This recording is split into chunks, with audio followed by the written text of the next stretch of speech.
So do let me know, please, if you cannot hear me well.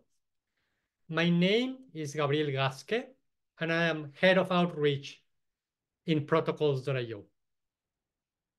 I will be presenting today an advanced tips and tricks webinar for power users of Protocols.io. But before we begin, let me tell you a little bit about myself. I have a background in experimental neuroscience. I did a PhD and then I did postdoctoral training. And before joining Protocols.io, I was for about a decade a senior editor and team manager in PLOS Biology, which is the flagship journal of the Public Library of Science. So I consider myself a scientist as well as an advocate for open science, experimental reproducibility, and research integrity. We will, as I mentioned before, record this session, and I will be sharing the recording with all registered participants.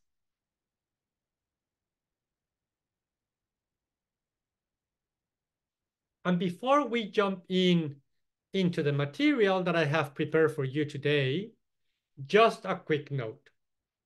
In case you are not an advanced user of Protocols.io, I just want to point out that the platform is really intuitive, and the best way to familiarize yourself with the many different functionalities is just to log in and play around. However, we also have a series of resources that you can browse for more information. So these resources can be found at the URLs at the bottom of this slide. So we schedule monthly webinars, just like this one, but also for basic principles of Protocols.io. You can find the schedule of those webinars at protocols.io/webinars. And you can always request a one-to-one demo with one of our specialists at protocols.io/help/demo. In these demos, you can share your screen, our team members can share their screen, and you can have a very interactive conversation about any question that you might have about the platform. But now let's begin with my presentation. So this is not a, I'm gonna be doing mostly a live demo.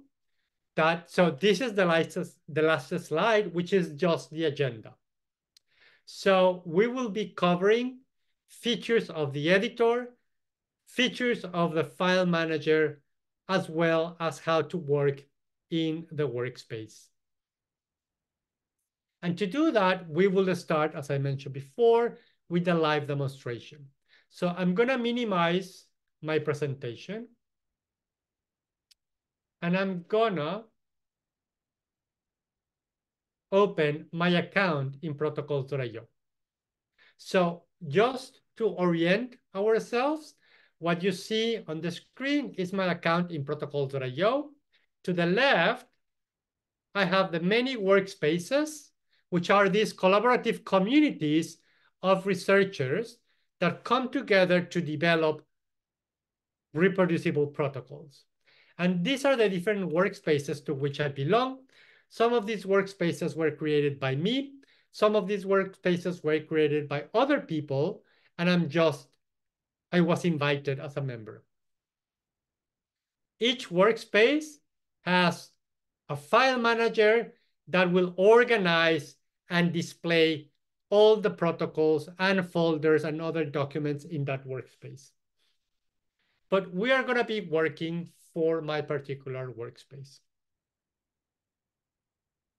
And as you can see, there are several subfolders in the workspace and a few protocols. The first thing that I want to show is how you can make your workspace either public or private. So to create a new workspace, you select this button, and then you have to type the name of your workspace and those collaborators that you want to invite. inviting collaborators is not a necessary step. So you can create a workspace just for yourself, but I'm not going to do that right now. So going back to my workspace is private, but I can at any moment make this workspace public, meaning that it will be searchable. And I can use this workspace to showcase my public protocols. If I make my workspace public, only the public content associated with the workspace will be visible. My private folders will never be visible to external users, even if I make my workspace public.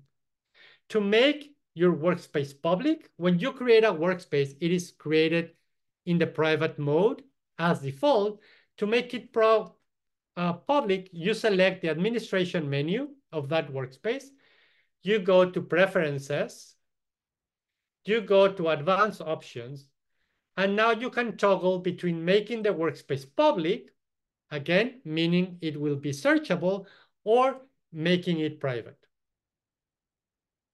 I'm going to keep it private. I just want to show you how this is done. If I make my workspace public, it will be searchable. For example, if I search for the keyword COVID, I can search for all public workspaces that have COVID as a keyword. And I can see all these workspaces.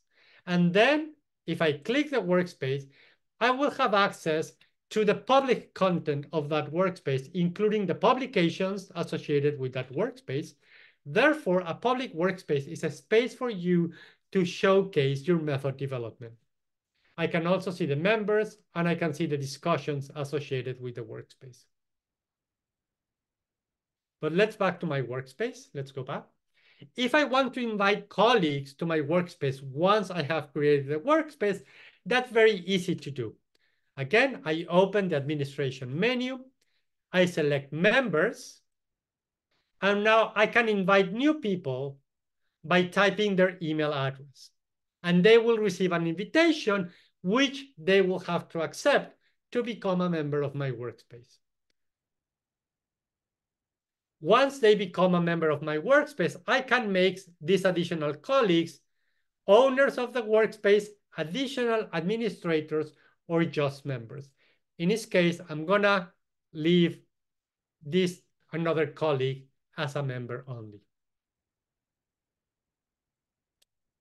So that was the first thing that I wanted to discuss. The second thing is how to create protocols in the workspace.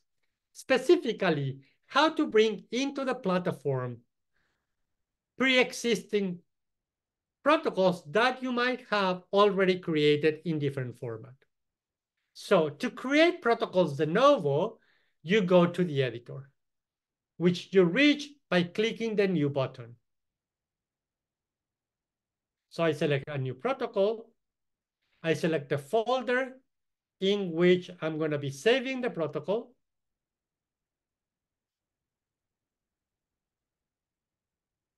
And that's going to be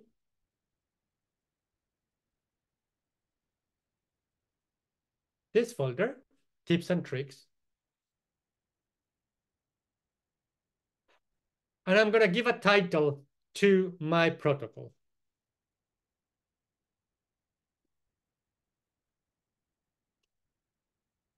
Now, if you want to create your protocol de novo, you can start typing the steps. So you can add a new step. You can add a second step. And so on. You can just keep adding steps to your protocol. However, if you already have an existing protocol, it is very easy to bring those protocols into the platform. Let's go back to the file manager.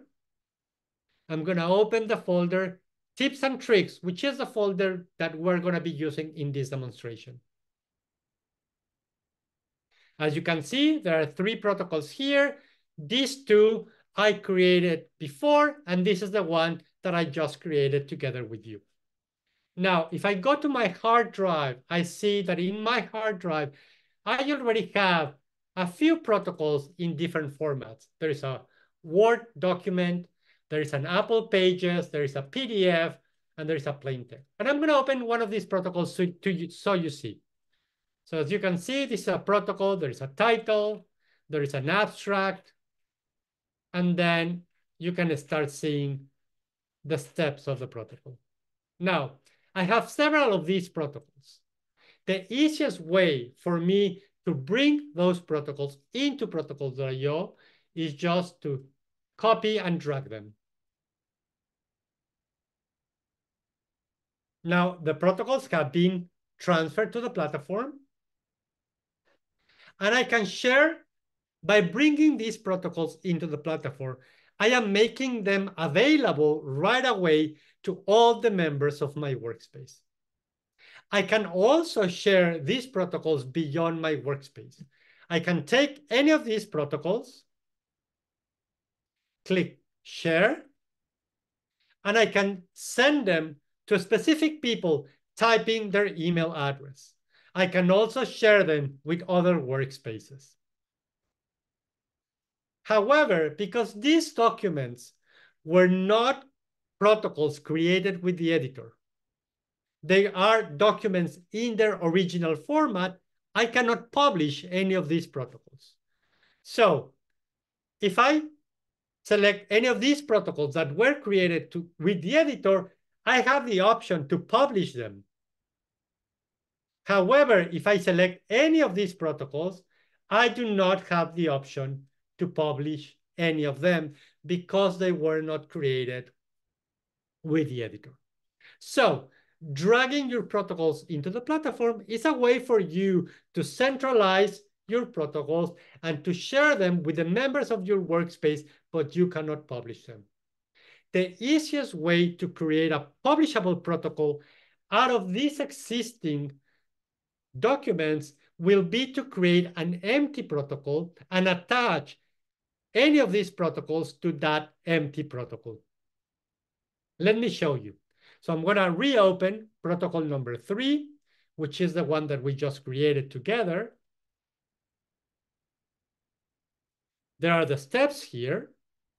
In the description tab, at the bottom, there is an option for me to upload a file. I can take the protocol that I want to attach, drag it here. The protocol is being attached, and I can see the attachment here. I can also add an abstract to my protocol. And because this is now publishable, adding an abstract in addition to a title will make the protocol more discoverable once it is published. Now I go back to my steps. I see the steps, which now I can delete because the protocol is now contained in the attachment. So I'm going to delete these 2 steps. And if I go to the viewer, I see that my protocol has a title, has an abstract, and the protocol itself is attached as a PDF. Now, because this was a protocol created with the editor, I can publish it. Publishing a protocol is extremely easy. You just click the publish button and you have to complete 6 very easy steps before the protocol is made public. But let's go back to the editor.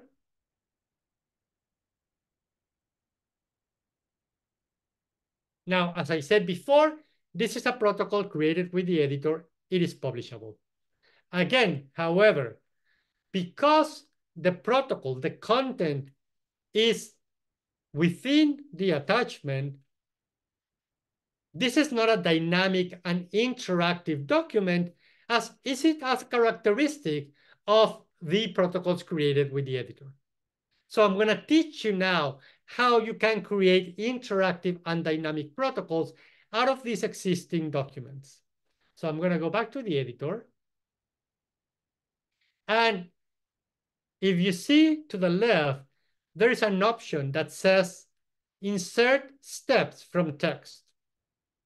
I'm going to open one of my protocols that is in a text format. I'm going to take this test protocol B, which is an Apple Pages document.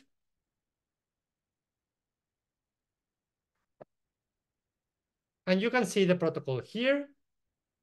Again, there is a title, there is an abstract, and there are a few sections of the protocol with several steps each of the sections.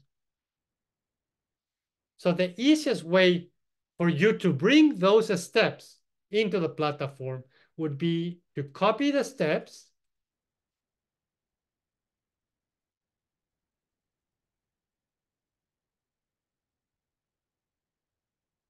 select insert steps from text, paste the steps here, preview, and now the steps in the Word, in the text file, have been converted in steps in the platform. I can add them to the protocol.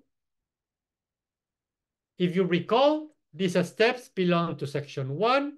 So I can take the title of section 1, paste it here. I can create a new section. Now go to section 2.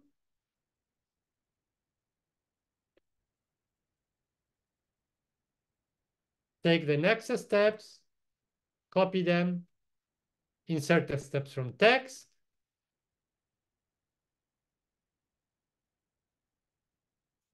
And now the steps have been added subsequently in my protocol. I don't need this empty step, so I can delete it. And now I have two sections with its step. If I go to the viewer, now, in addition to the protocol being attached as a PDF, now my protocol has steps. And this is a huge advantage because it makes my protocol dynamic and interactive. If I decide to make it public, or even if I don't, my colleagues in the workspace can come and make comments on every step if that is needed.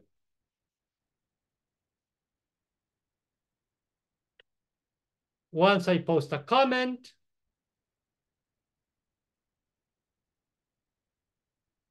I can see the comment here. The author, you, the author of the protocol, will be notified. And because it is an interactive document, I can also run it from my computer, cell phone, or tablet. So if this were a wet lab protocol, I can click the run button and I can perform the experiment in the computer. So as I move through my protocol, I can mark each step as done. I can see the progress of my experiment here. If I notice something unusual or I make a mistake, I can add a comment during the run of my protocol. I can keep working through my protocol, and then eventually I can save the run as an independent file with a timestamp. Now I can see the run of my experiment, which I can open as an independent file, and I can see all the comments that I added to my run. But going back to the editor, let me open again the protocol number 3, which is the one we are using for this demonstration. So I imported the steps from the text file. Now I'm going to show you how to use components. So the components will add a lot of structure and functionality to your protocol, particularly if you decide to run your experiments, your protocols in the platform. So I can, for example, select this 30-minute incubation, and transform that into a duration. Here's another duration, 10 minutes.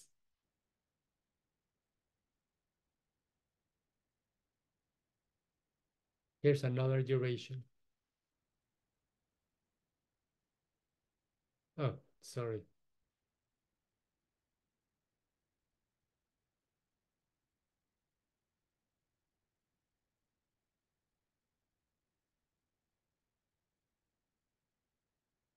Yeah. So this is the duration by 30 minutes. And if I add here a volume, this will be an amount.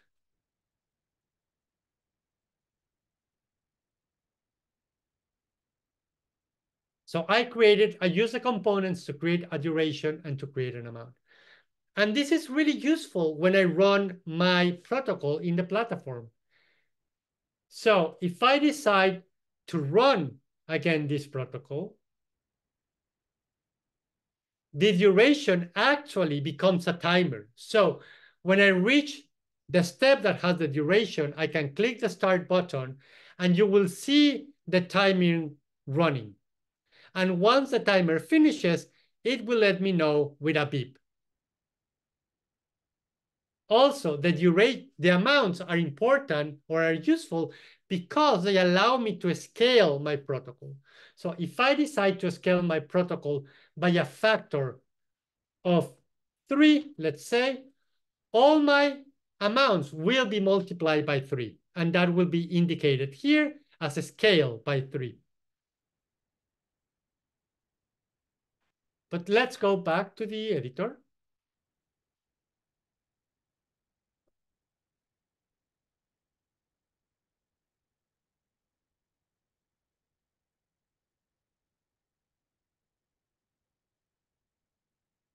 So we added components, we added a duration, we added an amount.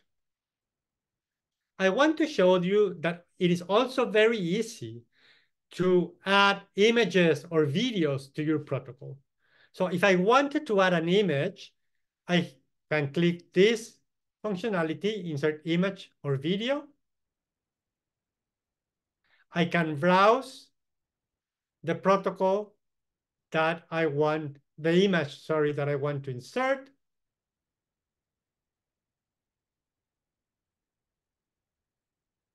And I have inserted an image to my protocol. I can also embed a video from that has been preloaded to YouTube, for example. So if I search for a video on YouTube,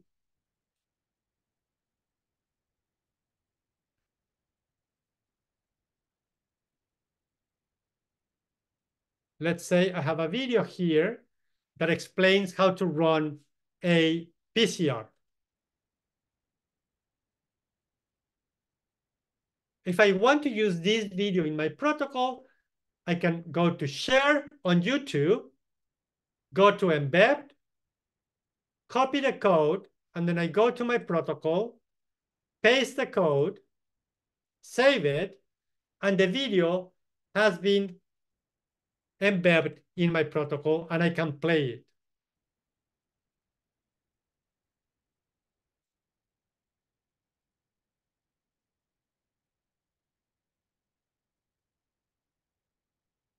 You can also insert tables to your protocol.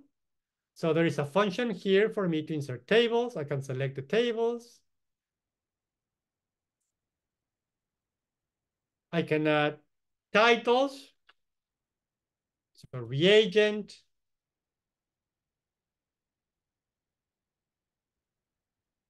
volume, 2x, 5x. Right? I can call this reagent A, B, and C. The volume will be 35. 4, I can say volume in microliters. And 7. And then I can say this will be B2 times 2 And this will be B2 times 5. Right? So it's very easy to create tables.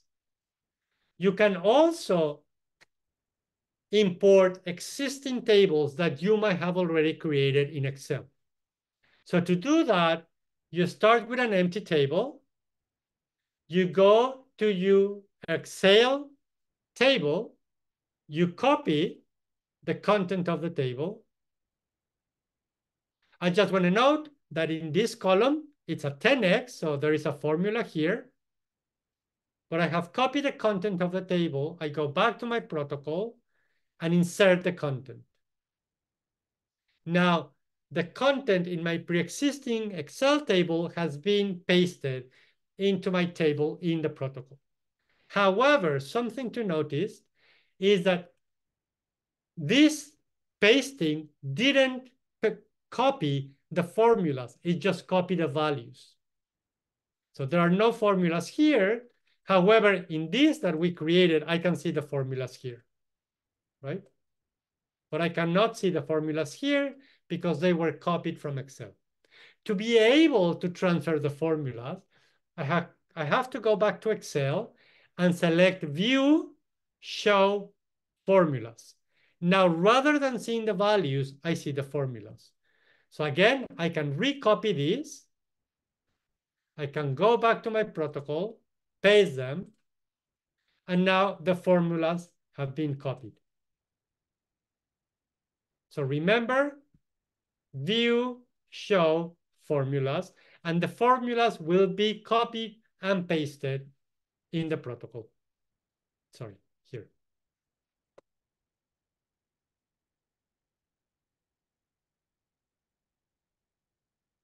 Another feature that I want to show you now is what we call the smart step. The smart step looks like a table, but it's a really cool tool for you to capture values during a protocol run. So to insert a smart component, I go to the components, I search for the smart component, which is here, and I can add rows to the smart component. I can mark those rows as required or as optional. So I'm going to make the two first rows required, the third row optional. And let's imagine that this is a protocol for counting cells in a microscope. And particularly, I want to know how many dead cells there are in a field. So I can see in the first value that I want is the total number of cells. And the second value is the dead cells. And then I can add an additional row, which is going to be the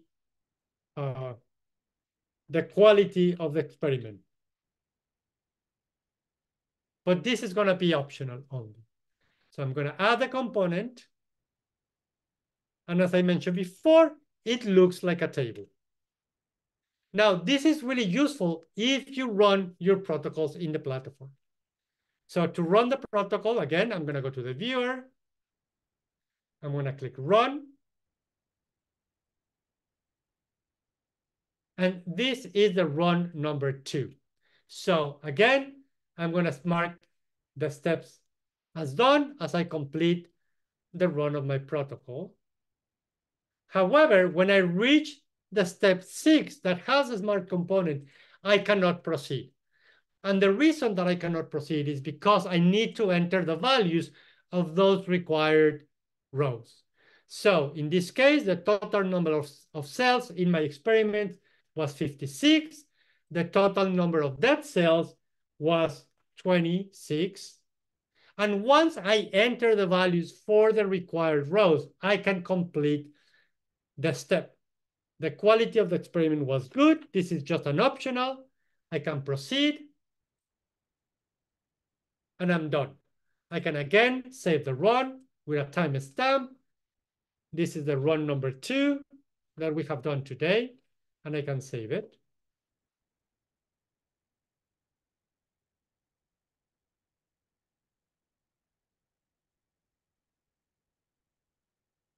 Now, if I go back to the file manager, oh, I don't know what happened here. Okay. Let's see again, 45, 34, good. Done. I have to mark this as a.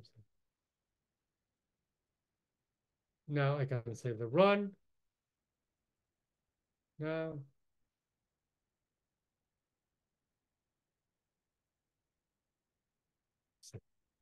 And if I go to the file manager, I see the new experiment run, protocol run. I open it, and I can see that the values that I entered during the run have been saved. So it's a really cool way for you to run your protocols and enter values that are needed to register, to be registered during the run. Now, if I go back to the editor, I'm going to reopen protocol number 3.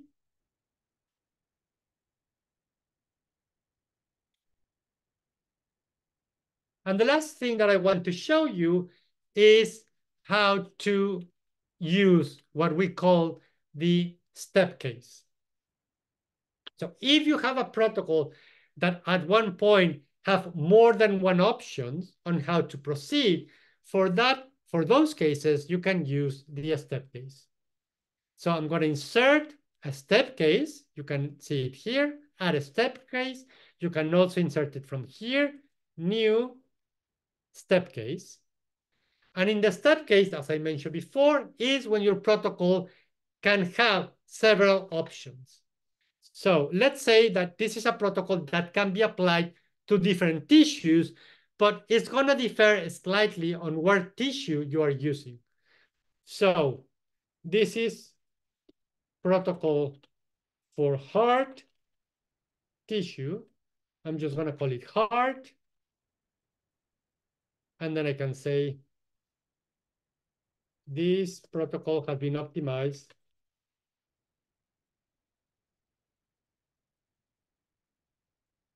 for cardiac tissue.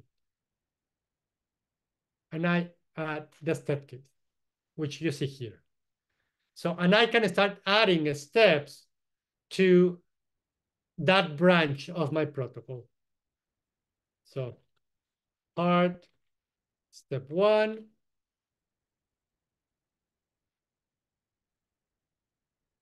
heart, step 2, and so on. I can add a second option to my protocol. So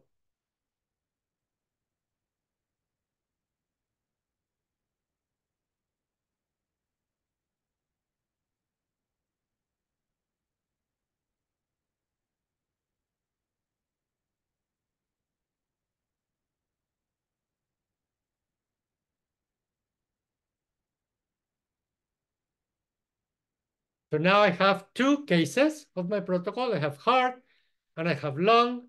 Heart has 2 steps, lung has 0 steps, but I can add steps to my lung. Lung, step 1, lung, step 2, lung, step 3. So as I make progress in my protocol, I can see that I can toggle between the 2 different options, either keep working with heart or work with lung. And if I go to the view and I run my protocol, again, this is the view mode of the protocol.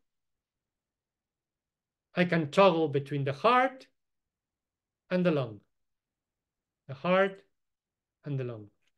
And if I run my protocol the same, I mark the steps as done.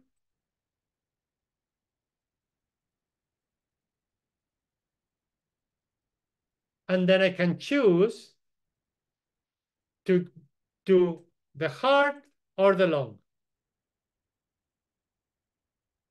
If I do the heart, then I finish. So this is what we call the step case, which allows you to branch out your protocol in different options for different tissues, different cell lines, different organisms, or different equipment.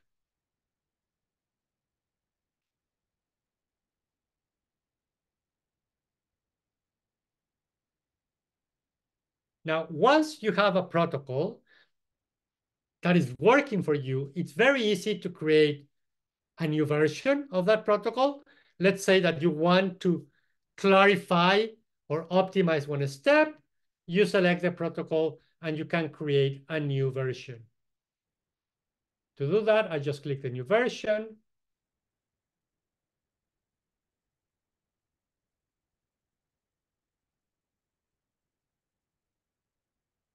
The new version is being created.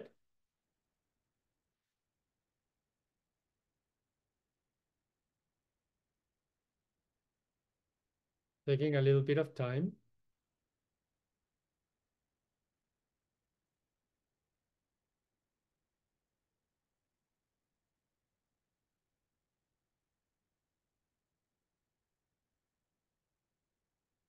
And this is the new version of the protocol. I'm going to rename it just to make sure that this is version 2. And if I open the new version, and if I go to the viewer,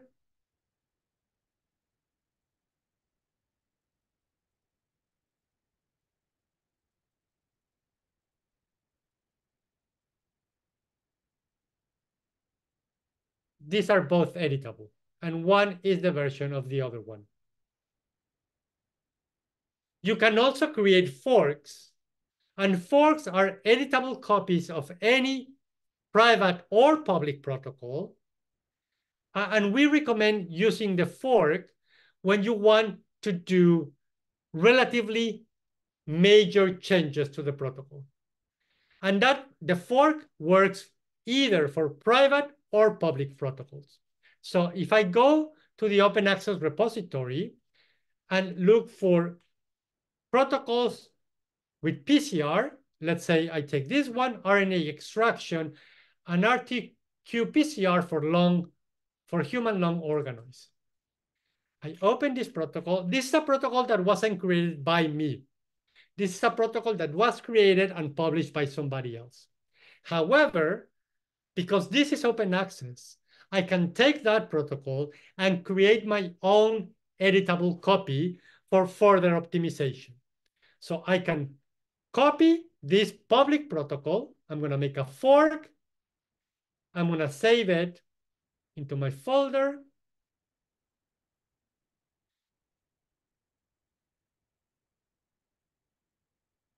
Just to make sure that this is my own copy.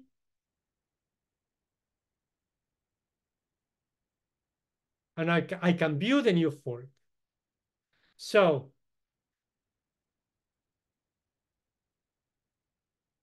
as you can see, this is now editable. I can change the content. If I go to edit, now I can change the content. So let's say that I like this protocol, but I don't want to apply it for lung. I want to apply it for a different tissue. I can change the name. And then I can change any steps that I need to change to make it work for the heart. If I go to view, I can see the protocol. Right? So this is the difference between creating a new version, which is an improvement of an existing protocol that is going to be applied for the same purposes, and creating a fork, which is taking the content of a protocol, copying it, and modify it to make it work on a different condition, a different equipment, a different cell line, a different tissue, or even a different organism. And finally, in addition to versioning, forking, you can also create copies of your own protocols. However, copies of the protocols are independent of each other. So we recommend using copying only when you are creating templates. So you can create a template for all your protocols that are going to share same authors, same funding, same affiliation, but the content of the protocols themselves is going to be different. So you create a template, you create multiple copies, and then you develop the protocols independently of each other. And I think that that is the last. Oh, and the last thing that I want to show you is how to create collections. So in addition to creating protocols, you can create collections. So to create a collection, we're going to go back to the file manager. Remember that this button will take you to the editor, but you can also create collections. So we're going to create a collection in this folder. And as you can see, there are three protocols that are called tips and tricks, 1, 2, and 3. I'm going to create a collection that contains all those three protocols. So I'm going to create a new, instead of creating a protocol, I'm going to create a new collection. I'm going to save it here. I'm going to continue. And I'm going to search not for public protocols. I'm going to search my files only. And I'm going to search for protocols that are called tips and tricks. And I can see the protocols. There is tips and tricks 2. I select it. There is tips and tricks 1. And there is tips and tricks 3. Now I have created my collection with 3 protocols. I can sort them. So this one should be the first one. So 1, 2, and 3. Now, if I go, I can also add any public protocol because everything public is CCP BY, is open license. I can add this public protocol and I can go and view my collection. So my collection has 3 protocols. I can open any of these protocols independently. Now it says that this protocol has been included in one collection, which is the one that I created.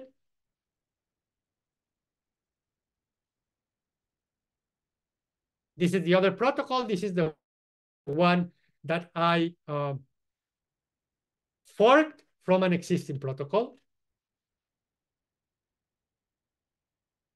And the collections are important if you are putting together a publication, a paper that has several protocols. So you can create a collection that contains all the protocols for that paper.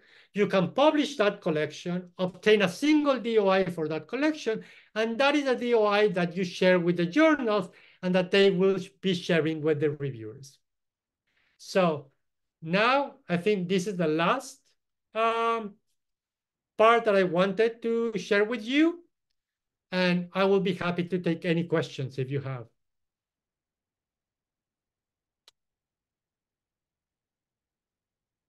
You can type those questions in the chat.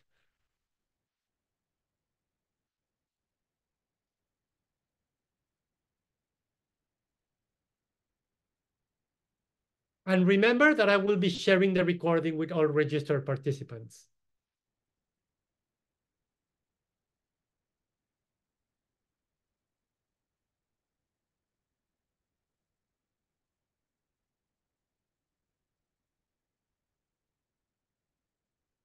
I'm going to stop the recording now in case somebody wants to ask questions of the record.